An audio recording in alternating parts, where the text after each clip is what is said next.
এমন কিছু পথ থাকে যেগুলো শুধুই এক শহর থেকে আরেক শহরে নিয়ে যায় না, সেই পথ আমাদের নিয়ে যায় বিশ্বাসের কাছে, ইতিহাসের কাছে, আর নিজের আত্মার আরও গভীরে। হাজার হাজার বছর ধরে লক্ষ লক্ষ মানুষ একই পথে হেঁটেছে, কেউ নিজের স্বপ্ন নিয়ে, কেউ প্রার্থনা নিয়ে, কেউ কৃতজ্ঞতা জানাতে, আবার কেউ শুধু একবার ঈশ্বরকে নিজের চোখে দেখার জন্য। আজ আমরাও বেরিয়েছি এমনই এক অসাধারণ যাত্রায়। এই সফরে আমরা পৌঁছে যাব ভারতের সবচেয়ে পবিত্র তীর্থগুলির একটিতে, তিরুপতি। তারপর সেই যাত্রা আমাদের নিয়ে যাবে দ্বাদশ জ্যোতির্লিঙ্গের অন্যতম মল্লিকার্জুনা মহাদেবের চরণে। এ শুধু একটি ট্রিপ নয়, এক অনুভূতি। আমি শুভ্রজ্যোতি, অর্থাৎ ভ্রমণের কবিতার স্রষ্টা, আর আপনি দেখছেন ভ্রমণের কবিতা। চলুন আজ শুরু হোক বিশ্বাসের পথে এক নতুন ভ্রমণ।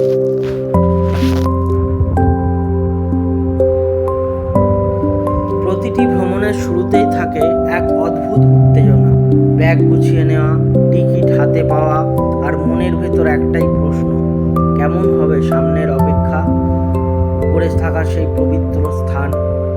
জানলার বাইরে একের পর এক বদলে যেতে থাকে শহর, গ্রাম, নদী, পাহাড়।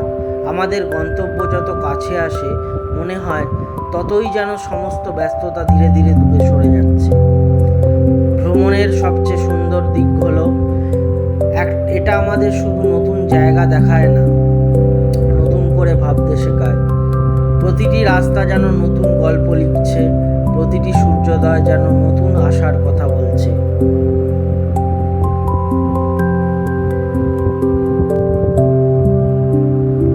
দূর থেকে ধীরে ধীরে চোখে পড়তে শুরু করলো তিরুমালা পাহাড়।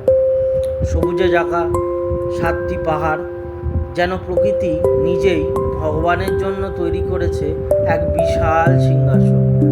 প্রাচীন বিশ্বাস অনুযায়ী এই 7টি পাহাড় আদিদেশে নাগের 7টি ফণার প্রতীক। যতই ওপরে উঠছি বাতাস বদলে যাচ্ছে, শব্দ বলে যাচ্ছে, মনও যেন বদলে যাচ্ছে। চারিদিকে শুধু ভক্তদের মুখে একটাই ধ্বনি, গোবিন্দা গোবিন্দা। সেই ধ্বনি শুধু কানে নয়, হৃদয়ের গভীরে গিয়েও পৌঁছায়। এই মুহূর্তে মনে হয় পৃথিবীর সব চিন্তা যেন কয়েক মুহূর্তের জন্য থেমে গেছে।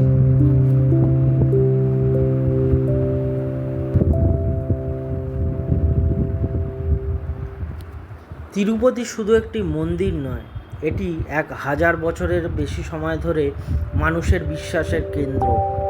দক্ষিণ ভারতের রাজারা, সাধু সন্ন্যাসীরা এবং অসংখ্য ভক্ত যুগে যুগে এই মন্দিরকে সমৃদ্ধ করেছেন।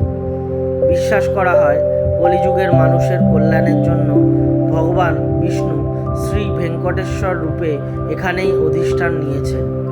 প্রতিদিন হাজার হাজার Hi friends and families, we are just arrived at Shubhati Ganga. So from here start our journey and stay tuned for more updates, more videos. Please like, share and subscribe my channel and try to like it, share it with your friends and family. শুধু ঘন্টার শব্দ, ভক্তদের গোবিন্দা গোবিন্দা ধ্বনি উঠছে চারিদিকে।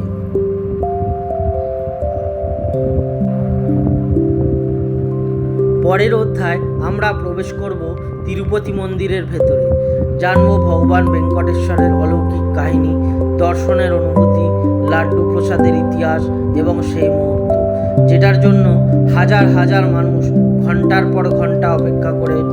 চলুন এই যাত্রা আরও গভীর হতে চলেছে।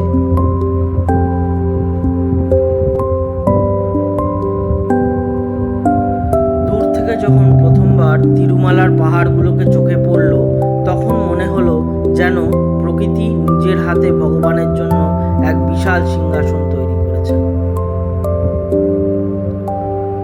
আমি অনেক ছবি দেখেছি, অনেক ভিডিও দেখেছি, কিন্তু বাস্তবে দাঁড়িয়ে এই দৃশ্য দেখার অনুভূতি সম্পূর্ণটাই আলাদা।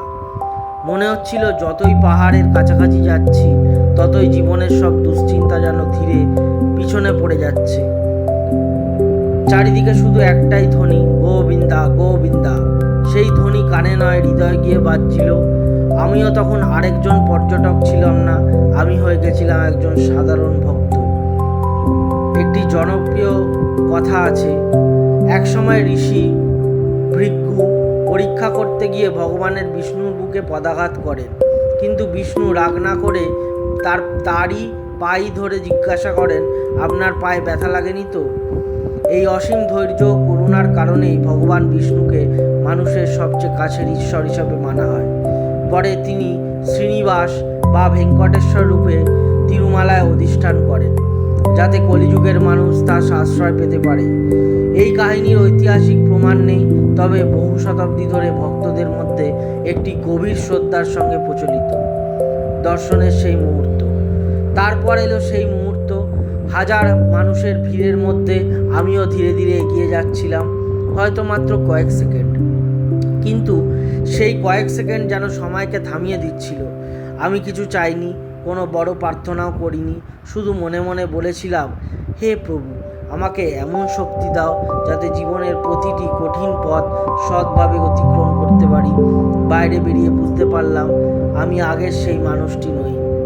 সমস্যাগুলো একই আছে, জীবনও একই আছে, কিন্তু সেগুলোকে দেখার দৃষ্টিভঙ্গি বদলে গেছে।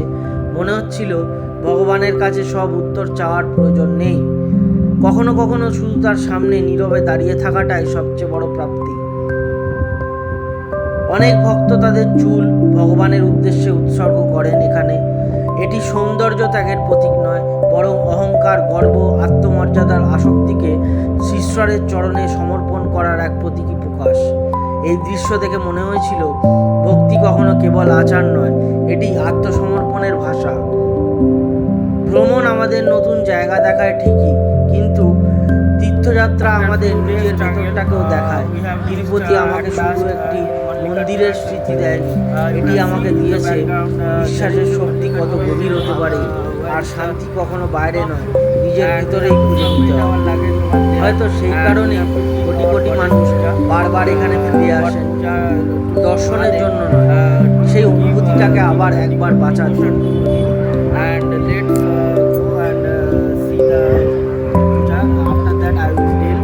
পাহাড়ের পথের একটা আলাদা ভাষা আছে, এখানে হর্নের শব্দ যেন ধীরে ধীরে মিলিয়ে যায় পাখির ডাক আর বাতাসের সুরে। তিরুমালার 7টি পাহাড় শুধু ভূগোলের অংশ নয়, এগুলি বিশ্বাসের 7টি ধাপ। প্রতিটি ধাপ যেন মানুষকে অহংকার থেকে বিনয়ের দিকে নিয়ে যায়। অনেক ভক্ত গাড়িতে নয়, পায়ে হেঁটে এই পথ অতিক্রম করেন, হাজার হাজার সিঁড়ি পেরিয়ে গোবিন্দা গোবিন্দা ধ্বনি দিতে দিতে তারা এগিয়ে চলেন। এই দৃশ্য দেখলে বুঝতে পারা যায় বিশ্বাসের শক্তি কতটা গভীর হতে পারে।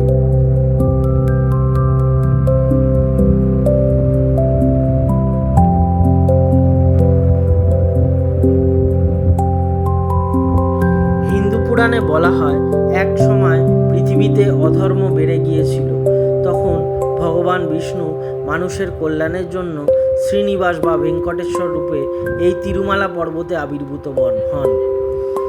পরে দেবী পদ্মাবতীর সঙ্গে তার বিবাহ হয়। আজও সেই বিবাহের স্মৃতি বিভিন্ন উৎসবে উদযাপিত হয়। এই কারণে তিরুপতির শুধু ঈশ্বরের দর্শন নয়, ভক্তরা অনুভব করেন এক চিরন্তন প্রেম, করুণা এবং আশ্রয়ের অনুভূতি। হাজার বছরের ইতিহাস, রাজাদের দান, অসংখ্য ভক্তের অটুট বিশ্বাস, সব মিলিয়ে এই মন্দির আজ বিশ্বের অন্যতম শ্রদ্ধেয় তীর্থস্থান।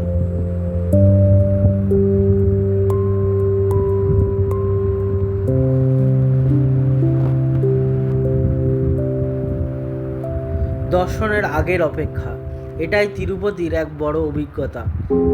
এই কয়েক ঘন্টা, কেউ কখনো আরও বেশি সময় ধরে ধৈর্য নিয়ে দাঁড়িয়ে থাকে, কিন্তু আশ্চর্যের বিষয় এটাই হলো যে কারো মুখে কোনো বিরক্তি নেই, কারো সবার চোখে একটাই স্বপ্ন, একবার ভগবানের দর্শন।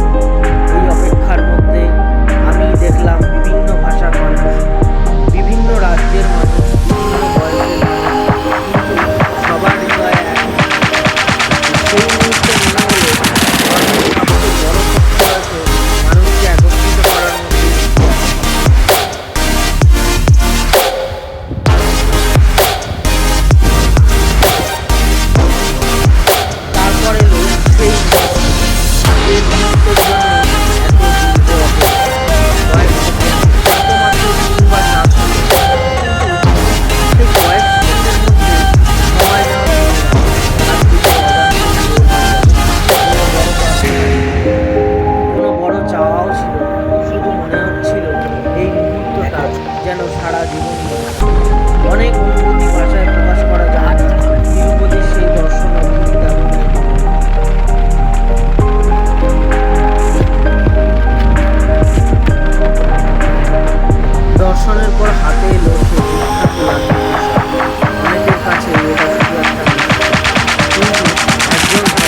এবার রওনা দিলাম আরেক মহাপবিত্র স্থানের উদ্দেশ্যে। গন্তব্য যেখানে হাজার বছর চলছে মহাদেবের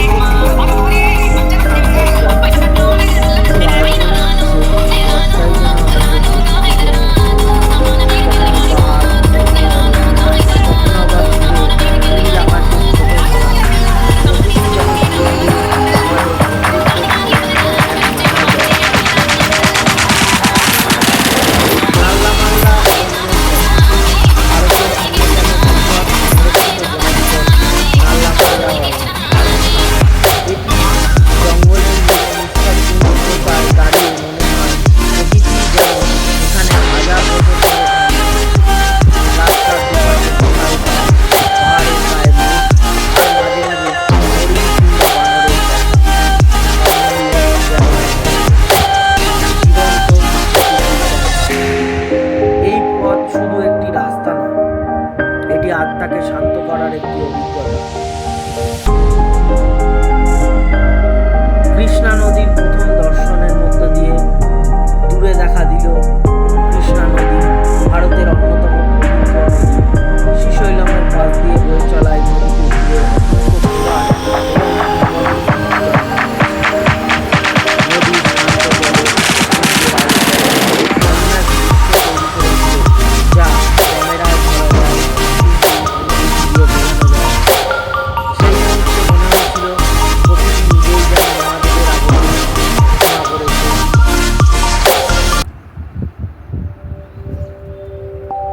শ্রীশৈলম, যেখানে শিব ও শক্তি একসঙ্গে বিরাজমান। মন্দিরের প্রবেশদ্বার, ভক্ত, ধূপ, ঘণ্টা, মন্দির, অবশেষে পৌঁছে গেলাম শ্রীশৈলম। এটি শুধু একটি জ্যোতির্লিঙ্গ নয়, এটি এমন একটি স্থান যেখানে একই প্রাঙ্গণে বিরাজ করেছেন মহাদেব মল্লিকার্জুন এবং দেবী ব্রহ্মরম্ভা। ভারতের এমন স্থান খুবই বিরল যেখানে শিব ও শক্তির এই মিলন একসঙ্গে পূজিত হয়। কেন এই নাম মল্লিকার্জুন? অনেকেই ভাবেন মল্লিকার্জুন নামের অর্থ কী। মল্লিকা অর্থ সুগন্ধি জুঁই ফুল। অর্জুন হলো মহাদেবের একটি নাম। পুরাণে বলা হয় দেবী পার্বতী জুঁই ফুল দিয়ে শিবের আরাধনা করেছিলেন। সেই থেকে মল্লিকার্জুনাম নামের উৎপত্তি বলে ভক্তদের বিশ্বাস। একটি বিখ্যাত পুরাণ কথার আলোচনা করা যাক। একদিন ভগবান শিব তার দুই পুত্র গণেশ ও কার্তিকে বললেন যে আগে সমগ্র পৃথিবী প্রদক্ষিণ করবে সেই হবে শ্রেষ্ঠ।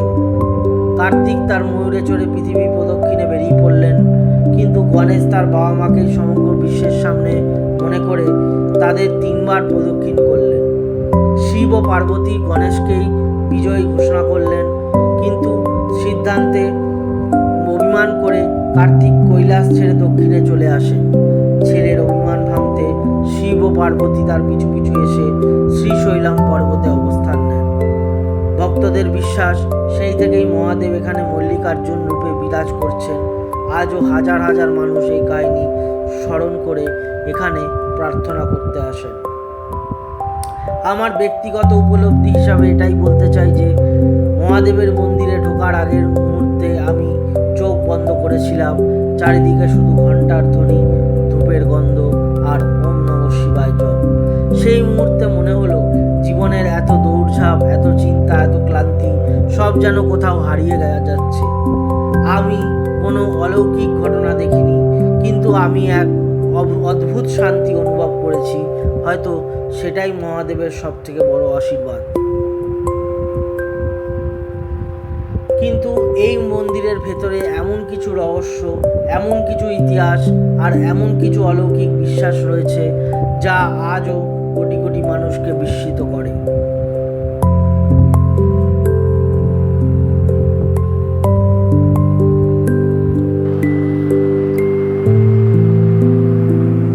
আজকের এই যাত্রা শেষ হলো, কিন্তু কিছু ভ্রমণের শেষ কখনোই সত্যি শেষ হয় না। তিরুপতির পবিত্র পাহাড় থেকে শুরু করে শ্রীশৈলমের নীরব অরণ্য, ভগবান ভেঙ্কটেশ্বরের আশীর্বাদ থেকে মহাদেব মল্লিকার্জুনামের চরণ, এই পুরো সফর আমাকে শিখিয়েছে ভ্রমণ শুধু নতুন জায়গা দেখার নাম নয়, ভ্রমণ মানে নিজেদের ভেতরের মানুষটাকে নতুন করে আবিষ্কার করা। হয়তো আমরা সবাই জীবনে কোনো না কোনো পথে চলেছি, কিন্তু সফলতা কখনো ব্যর্থতা, কখনো আনন্দ, কখনো কষ্ট, কিন্তু বিশ্বাস ও ধৈর্য আর ভালোবাসা থাকলে প্রতিটি কঠিন পথ